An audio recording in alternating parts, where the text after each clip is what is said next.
Hello, and welcome back to the MicroAdvice Podcast. Today, our spotlight is on experience delivered by one of the fastest growing accelerators on the market, OnDeck.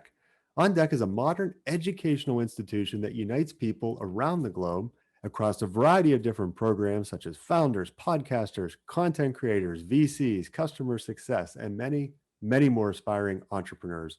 To learn more about this amazing experience that OnDeck is offering, we're here with Head of Experience, Trish Kennelly. Trish, thanks so much for taking the time to speak with us today. Hey, Jim, thanks for having me. I am always excited for an opportunity to nerd out about customer experience. So I'm excited for the conversation. Oh, hey, me too. Trish, so currently OnDeck offers 19 programs across a global community of 1,400 fellows, 300 companies founded, mine's one of them, and 250 million raised. So I will speak from a personal experience that as an alumnus of the OnDeck Founders Cohort, you've nailed the customer experience. So to orient our audience, what is OnDeck and what are you trying to do in the startup ecosystem? Well, first of all, thanks for the kind words. And I'm glad your experience was an excellent one and excited for It you was to top pepper notch. in. Amazing. Excited for you to pepper in some real life customer voice as we talk through things today. But I think it's actually tricky to describe exactly what On Deck is in just one line. But if I had to do it, I would say it's the place that top talent comes to accelerate their ideas and careers, surrounded by a community of peers. So that is probably the quick headline, but there's a lot in there because I think there's a lot of different areas within the On Deck ecosystem. So in one sense, it's an ecosystem and a network. In other senses, it's a tight-knit community of peers on a similar journey as you.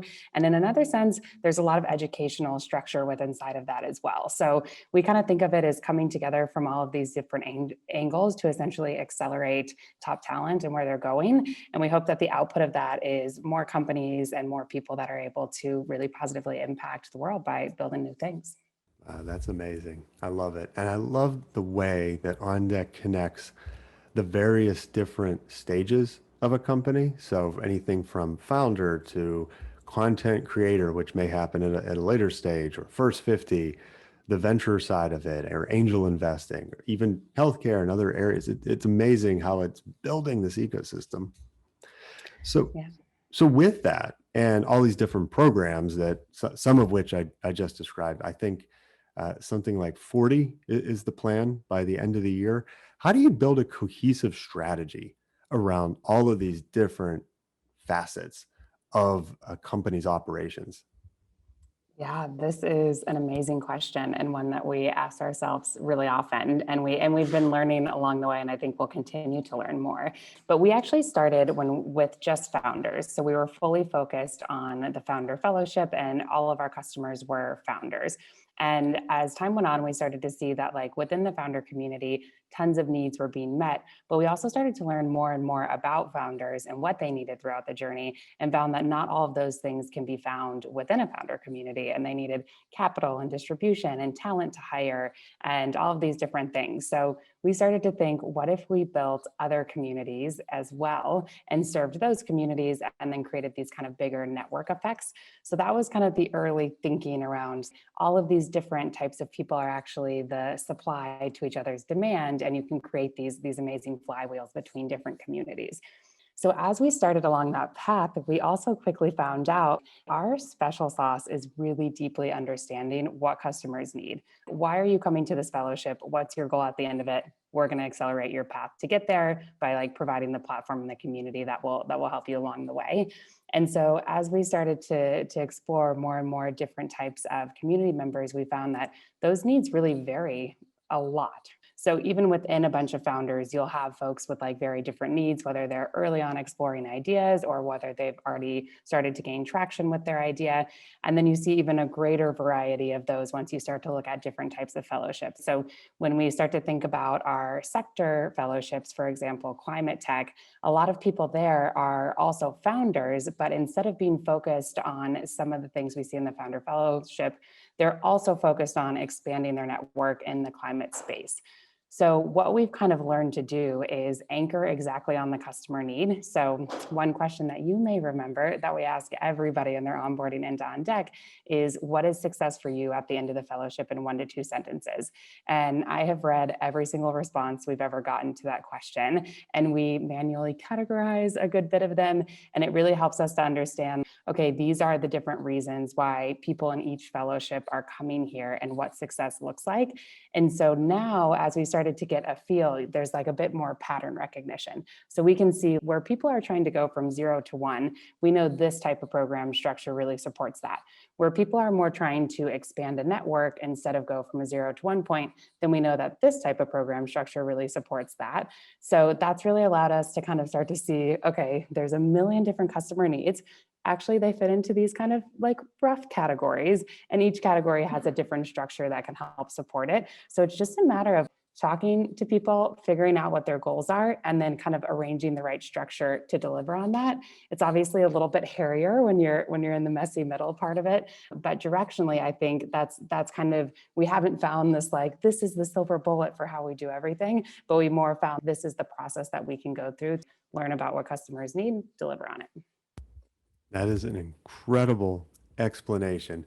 What I caught in there is, one, you define outcomes right from the beginning, where you understand what each customer's outcome and then segment them in to define those out or based on those outcomes.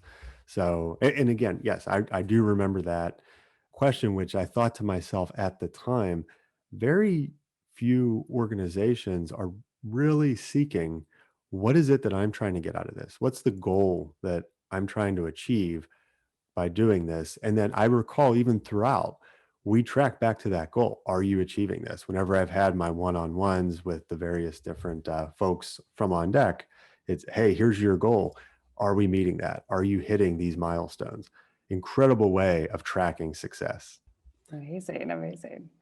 So, Trish, with defining a clear return on investment or ROI for this type of program, I know this is a struggle that many organizations have when specifying what exact customer experience they're trying to deliver.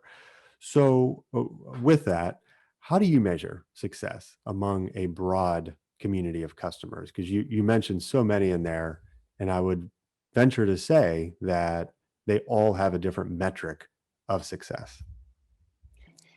You got so many good, hard-hitting questions to dig into. This is fun. This is fun. So I actually, one of the things that's really unique about the On Deck platform, and that probably many others can relate to as well, is it's a community. We are building our own product. We do have educational curriculum, but at the core, it's a community, which means that in some sense, people join in a community is a very dynamic creature. You know, it's not like we do this and this is the output. It's just a lot different and a lot going on in there. So that can make it a little bit tricky to sometimes measure as effectively as I think you can measure sometimes with just more objective things. But I don't think it's impossible to measure by any means. So what we kind of look for in terms of just like baseline, we always look at these metrics across every fellowship, and we know where they're at all times, are engagement and NPS.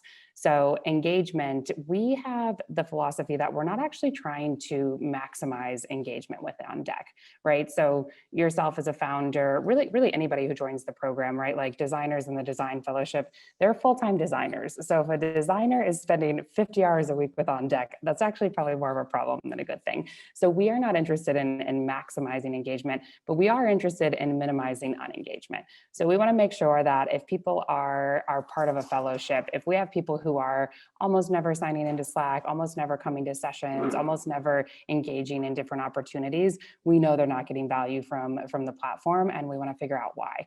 So we always track kind of minimum engagement, and when there are folks who are below minimum engagement, we go see what's going on. And honestly, most of the time when that happens, it's because people had other things come up in life. And I think this is always a good reminder of how much in customer experience, it's easy to get zoomed out into these big frameworks, but then it's actually like, this person's not engaged because they had shoulder surgery last week and they need to be deferred to the next cohort, right? So just having these metrics in place kind of helps us find what actually is the right path for everybody. So engagement is a big one. And then we also look at NPS. So I think NPS is a pretty good standard. And I like that it kind of at the same time tells you your customers are getting value from the experience, but also your customers are interested in bringing in kind of their existing community, colleagues, friends to the experience. So it's kind of a double hitter. So NPS and engagement are our baselines. So another one that kind of loops back to this exact question around like, what is success for you in 1 to 2 sentences? So if I like zoom out of everything, kind of like, here's how the business works and here's how we measure things. At the end of the day, if you come into On Deck with a certain type of goal in mind, and that goal again could be to ship your MVP or to connect with 3 like-minded people that you haven't been able to find who are working on similar things as you, whatever those goals are, if you don't achieve those by the end of the fellowship, that like I think it's fair to say that you didn't get the value you were looking for. So one of the big kind of things that we benchmark and look at is at the end of every fellowship, we ask people, hey, here's what you said success was. Did you get there? And we ask them to rate that on a 1 to 5 scale. And if anybody is below, I think a 3, like a 1, 2, or a 3, we ask like, hey, what happened? Why not? And we try to learn about that, right? And in some cases, people say, you know, my goal changed and I ended up doing this instead. And so that's a real positive. But I think in general, that's kind of one of the big ways that we measure success is like, hey, you got to the goal that you were trying to reach kind of through this fellowship experience. And so in a world where engagement is solid, NPS is solid, and people are achieving their goals, that's where you start to see these insane effects of like huge numbers of referrals. You have really a high retention as people finish their fellowships and become alumni. So I think those are kind of the foundations that I see in place that I think breed kind of all the other good stuff that you start to see on top of that. Wow, that's incredible. And there's a lot of good metric information in there that I would imagine almost any startup could benefit from, namely the engagement. And then are you achieving the outcomes your customers set out to achieve using your platform? I think that's great.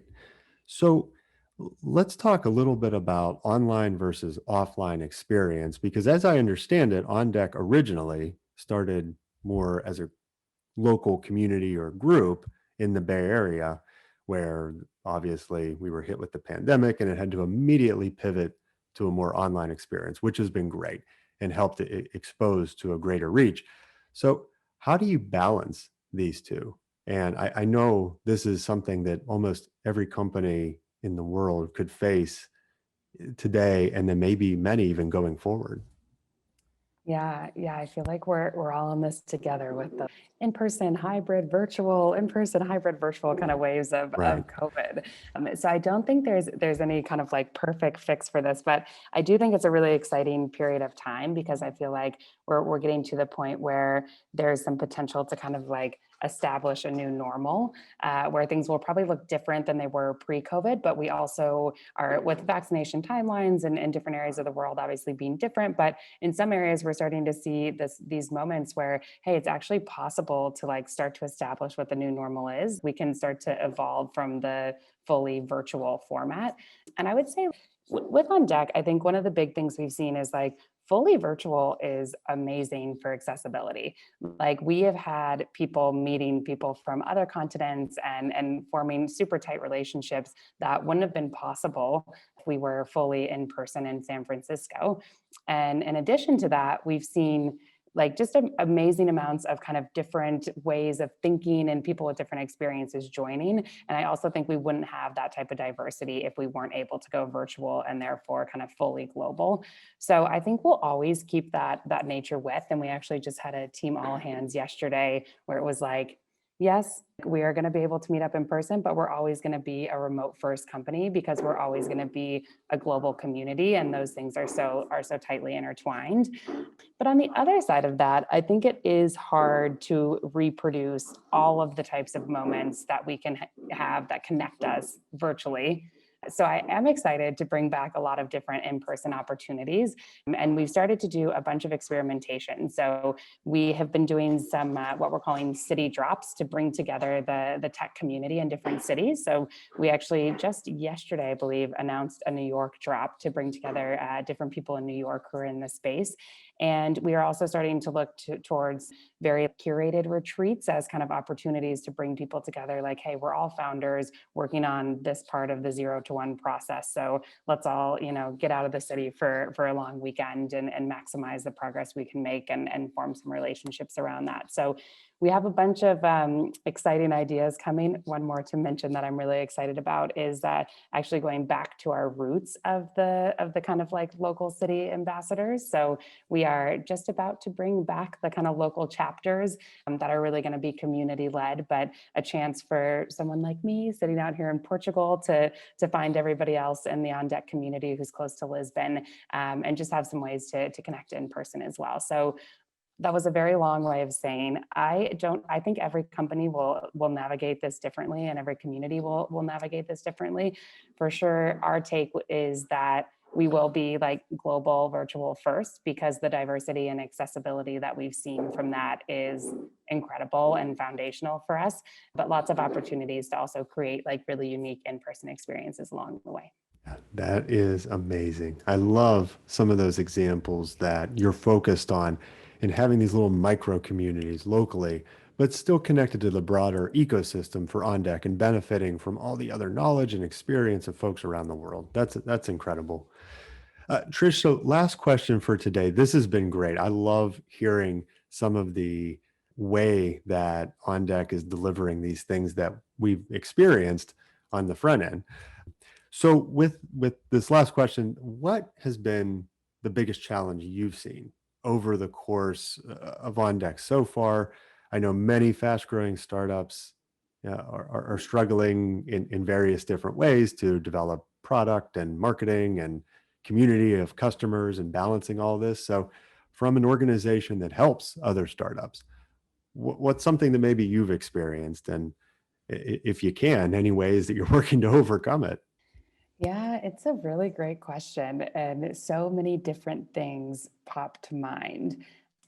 I think one thing that is like one of my favorite kind of challenges that in some ways I feel is like a meta challenge that it just is like always present in every day. When like we're still really early on, right? So we see ourselves as like 100-year vision and 100-year institution, and we're in the really early days of that. And so I think that part of the transition right now is like we learn new things every day.